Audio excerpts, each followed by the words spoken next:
Desta volta falaremos das nftables, que son as sustitutos ou substituto do comando iptables, o cal xa fai un par de anos que non ven nas distribucións coas que traballo eu, que son as distribucións Debian, así que utilizarei como disculpa para, ou como excusa, ver un poquinho por riba as nftables. Partiremos dun Debian Server sen contorno gráfico ao que lle engadiremos dous interfaces.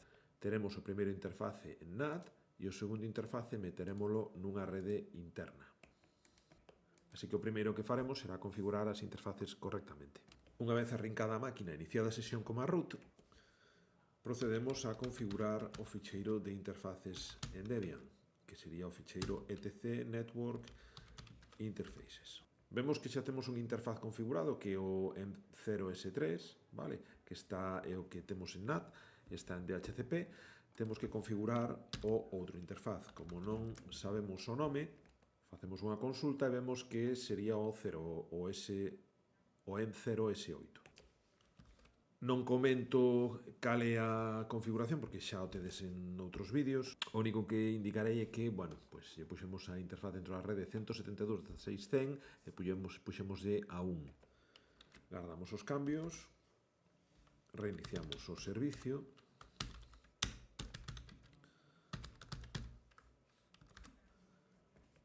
e comprobamos que colle os cambios correctamente. Vale, antes de meternos co Netplan hai que indicar que hai que activar no Linux o enrutamento. Para activar o enrutamento hai dous xeitos de facelo. Un sería modificando o ficheiro proc sysnet ip versión 4 ip forward e modificando este valor, ou ben dun xeito máis recomendable que sería modificando o ficheiro etc sysctl.conf e aquí só teríamos que desactivar esta liña de aquí, o net ip versión 4 ip forward e igualalo a 1. Facemos un reboot para que colla ben os cambios e continuamos. Unha vez reiniciado, de feito podemos comprobar que ahora o contido do ficheiro proc sysnet ip versión 4 ip forward xa é 1. Tamén, en vez de facer un reboot, podíamos haber executado o comando sysctl-p para que collese eses cambios, vale? Pero co reboot nos aseguramos tamén de que eses cambios se collen dun xeito sólido. Vale, imos agora entón coas nftables. As nftables hai que comentar varias cousas. Primeiro, están organizadas en tabuas. Dentro de tabuas teríamos cadenas e dentro de cadenas teríamos regras. É un sistema que mellora bastante as iptables en canto a versatilidade, escalabilidade que proporcionan, pero tamén pola contra é un sistema un pouquiño máis complexo. Quizáis esta é a miña visión, xa que eu veño das iptables e as iptables as entendía máis ou menos ben, ou polo menos estaba xa acostumados a elas, e os cambios sempre producen certa inestabilidade. O que si é certo que para, por exemplo, creación de regras puntuais, iptables é como moito máis directo. Non hai que crear tabuas, dentro de tabuas cadeas, simplemente creabas unha regra, definías a regra. Por exemplo, aquí temos un exemplo dun iptables, non funciona porque non as teño instaladas, nas que se está facendo un NAT con post-routing dende o source dunha rede privada que é a 192.168.100, o sea, con este orixe, e para o destino, aquí colouseme un 7, para o destino, para todos os destinos, e facendo un masquerade porque temos un interface, o interface que está conectando coa WAN ou a rede pública recibe a configuración por DHCP, co cal habería que utilizar masquerade. Vale, isto sería un iptables, como vedes, como moi directo, faise todo nunha línea, e xa vos digo, esta é a vantaxe das iptables fronte ás nftables. Pola contra, tamén vos digo que as nftables, se queres facer escenarios máis complexos, máis completos, son moito mellores. De todos xeitos, non hai moito que discutir o camiño que hai que seguir as nftables, porque as iptables empezan a estar descontinuadas, co cal non hai moitas voltas que darlle. Entón, nftables, o primeiro que teremos que facer será crear unha tabua. Para crear unha tabla utilizamos o comando en minúsculas nft, imos engadir, vamos a facelo ben, add table, e a tabla que queremos crear é unha tabla relacionada co tráfico co IP versión 4, co cal utilizaremos unha tabla IP, e vamos a indicarlle que queremos que sexa unha tabla para NAT. Hai diferentes tablas de filter, Pero bueno, xa vos digo, non é o objetivo nin deste vídeo nin do meu módulo meternos tanto en detalle con os NFTables. Entón, simplemente queremos facer este NAT, esta traducción de IP pública e IP privada, co cal simplemente veremos isto. Damos de enter, en principio estará creada. Se facemos un list tables, o que nos amosa é que, bueno, xa temos creada esa táboa.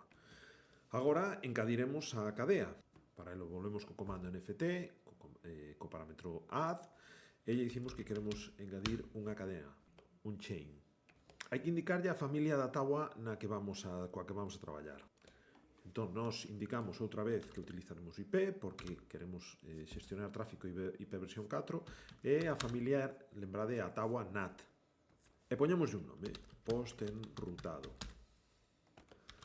Ahora, entre chaves, escribimos o contido de dita cadea. Comezamos co type.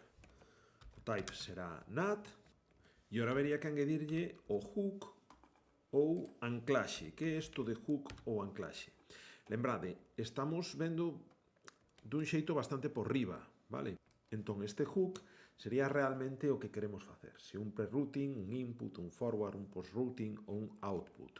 Ten que ver, lembrade, sen meternos moito en detalle, con que se fai co paquete, coa información que se quere enviar antes ou no proceso de enrutamento. O pre-routing faríase ou procésase o paquete antes do enrutamento, e o que nos interesa a nós, o post-routing, o que se fai é tomar a decisión de enrutamento, vale? É dicir, se dice por que interfaz deste router ten que sair, e unha vez se decide pola interfaz que sae, o que se fai un post-routing, vale? Se toman as medidas despois deste enrutamento. Por eso, nós imos utilizar este post-routing. Estou utilizando esta imaxe dos apuntes que son moi recomendables, os apuntes de Benjamin Lois, que dá a par no ciclo de ASIR, e que explica moi ben o tema do anclaxe, vale? Isto tamén xa existía en IP tables, pero bueno, lembrade, non me meto demasiado en detalle. Entón, poñemos post-routing, e agora vería a prioridade, priority.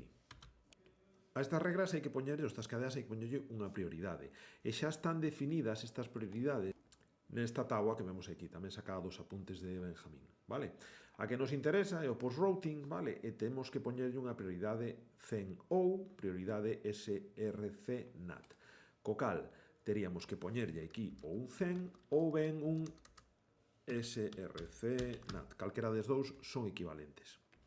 Poñemos un punto e coma, pero hai que escapalo, porque se pos un punto e coma, el entende que rematache o comando e non procesaría esta chave final, co cal teremos que, como xa digo, escapalo. E prememos Enter. Se agora facemos un listado da táboa NAT, vemos que xa temos creada esa cadea de post-enrutado, vale, coas opcións que lle indicamos. Así que xa temos táboa, xa temos cadea, só nos quedaría definir a regra.